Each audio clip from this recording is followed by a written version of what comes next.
There is something that I always pondered about since I did a video on the ideal chat facial ratios, and the thing that comes to mind is that these ratios are all extracted from Caucasian men, and yes, those ratios will make men of other ethnicities attractive if they have them as well. However, what if you have a mix of ratios depending on your ethnicity? Should you be penalized for it, making you lose points, or will it suit your facial harmony, resulting in an attractive look still? Does the area where you currently live affect how attractive these ratios are perceived?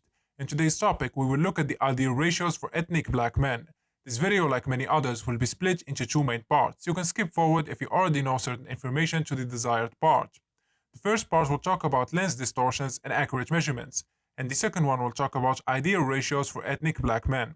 If you want to support the channel and get your face evaluated by me with personalized look max and advice, link will be down in the description. If you want to read more about topics like these, you can check out my blog at nerofacerating.com. Without further ado, let's get this video started. I have done videos on lens distortions and how it can actually ruin your attractiveness and possible ratings. So if you want an in-depth explanation, you can always check them out. This will be a quicker explanation. First, I want to address a common misconception that a smartphone using the back camera is sufficient. But in reality, it's not. 99% of phones are equipped with a wide angle or ultra wide, aka the demons of portraiture.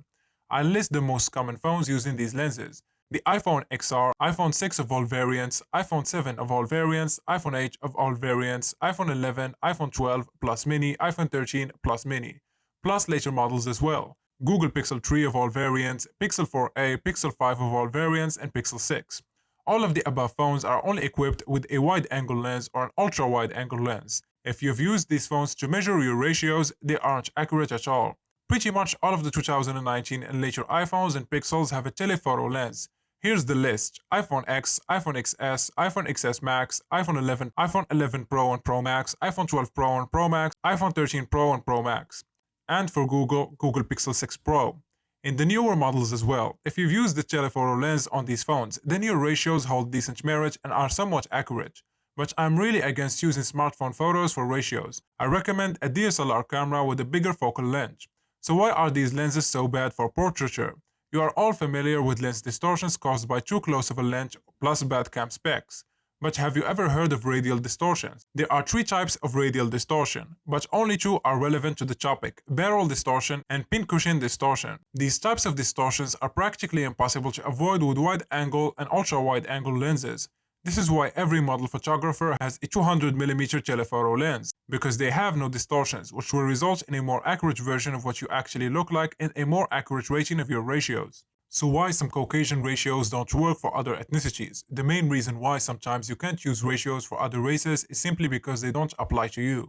Saying this, if you live in a Western country, it will benefit to have some of the key ratios for harmony. Let's start with the eye separation ratios for blacks. They have more breathing room, allowing them to have ratios between 0.46 to 0.51. These ratios does not work for other ethnicities because the typical Asian Indian skull has fairly wide cheekbones, allowing for their standard averageness to fall within the Caucasian line. Africans tend to have the most high-set cheekbones, but not the biggest. For facial weight to height ratio, also known as FWHR, the best for any race is in between 1.8 to 2.1 max. This is a universal ratio. Mouth to nose ratio 1.3 to 1.6 excluding Asians, typically being 1.4 to 1.6. The reason why 1.3 to 1.6 is fair, because not only do men on average have wider noses, primarily Africans and Indians have wider noses. Now, I'm not giving anyone a pass due to their race, but even Chico has a mouth to nose ratio of 1.32 to 1.34 depending on the picture used, and it doesn't detract from harmony. Lower to full face ratio stays the same, around 0.62 plus, a universal ratio. Mid-face ratio is roughly the same, slightly altered for wider IPD or interpupillary width of Africans, same for Indians and Asians. 0.94 to 1.15, while 0.94 and 1.14 doesn't really mess with harmony. Closer to 1 to 1 is absolute perfection. Lower to upper lip ratio 1.3 to 2, excluding Asians, they need the standard 1.62. Since blacks and Indians tend to have fuller lips, they are allowed to slightly stray from the golden proportions. Bizygomatic to bigonio width 80 to 90%, same for everyone. Chin to philtrum ratio 2 to 2.5, same for everyone. All of the rest of the angles and features do remain the same and universal.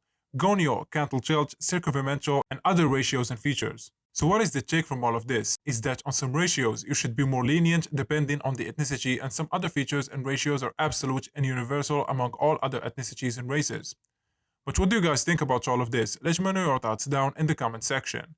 That's it for today's video. Hope you guys enjoyed it. A like and subscribe will be highly appreciated. And like usual, catch you guys in the next one.